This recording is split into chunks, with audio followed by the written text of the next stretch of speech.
The storm you are facing is not your end. It's your beginning. God is shifting your situation, opening new doors, and leading you into a season of breakthrough.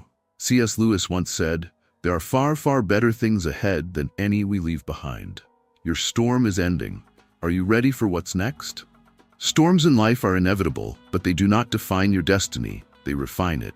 Challenges, difficulties, and moments of uncertainty are not signs that God has abandoned you. They are evidence that He is preparing you. Trials are not proof of divine absence, but of divine activity. If you find yourself in a storm, do not believe the lie that you are alone. You are not forgotten and you are not forsaken.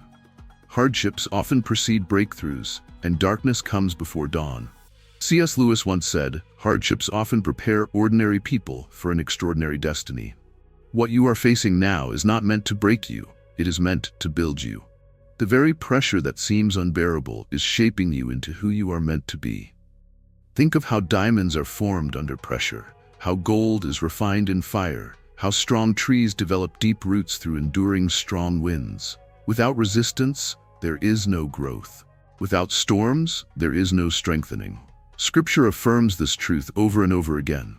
Romans chapter 8, verse 28 reminds us, "And we know that in all things God works for the good of those who love Him, who have been called according to His purpose." Notice that it does not say some things. It says all things.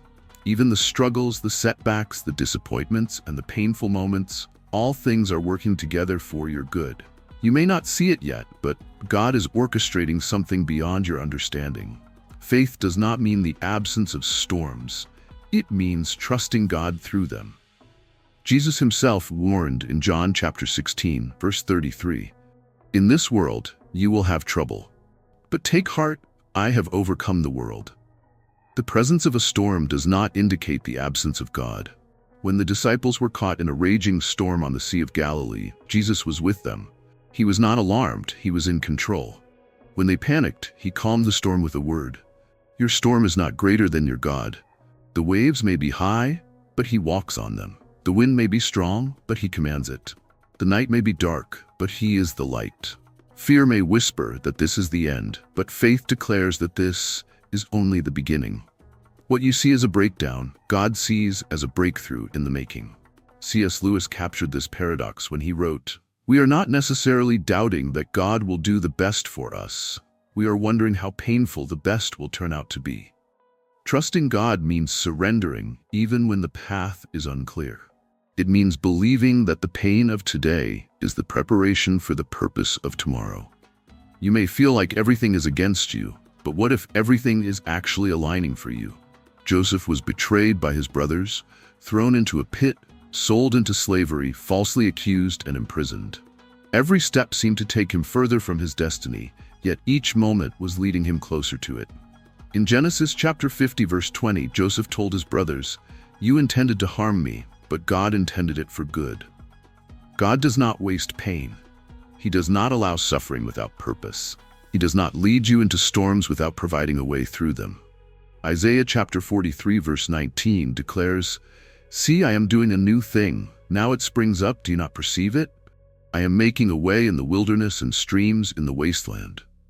The new thing God is doing may not look like what you expected.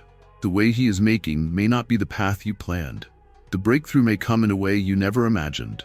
God's methods often defy human logic because His ways are higher than our ways. He is not bound by human limitations.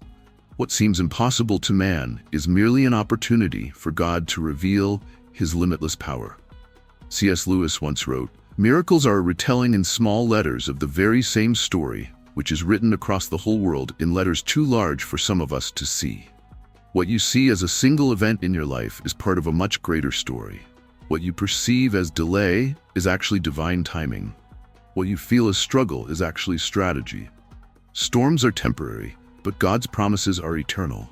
No storm has ever lasted forever. The rain eventually stops, the winds die down. The clouds clear, the sun rises again. If you are in a storm, hold on. Do not let go of your faith. Do not allow fear to dictate your decisions. Do not let temporary trials cause you to make permanent conclusions. The enemy wants to convince you that your storm is the end, that there is no way out, that things will never change. but the enemy is a liar. The truth is that your storm is not your destiny. It is a season, and seasons change. What is barren now will be fruitful later. What is dark now will shine with light. What is painful now will turn into praise. C.S. Lewis put it this way: it's not the load that breaks you down, it's the way you carry it. Are you carrying your burden alone, or are you surrendering it to God? Are you trying to fight battles in your own strength, or are you allowing God to fight for you? God never intended for you to walk through storms alone. He promised in Deuteronomy chapter 31, verse 8, "The Lord himself goes before you and will be with you. He will never leave you nor forsake you." He is not just watching from a distance, he is walking with you. Breakthrough often comes at the point when you feel like giving up. That is why the enemy fights hardest when you are closest to victory. The resistance you are facing is a sign that something powerful is about to happen. When the Israelites were trapped between the Red Sea and Pharaoh's army, it looked like the end. But it was actually the beginning of their deliverance. When Daniel was thrown into the lion's den, it seemed like defeat, but it was actually the setup for his promotion. God is not just bringing you out of the storm, he is bringing you into something greater. The very thing the enemy sent to destroy you will become the testimony that strengthens you. The pain you endured will become the platform from which you encourage others. The trial you faced will become the triumph you proclaim. C.S. Lewis described this transformation beautifully.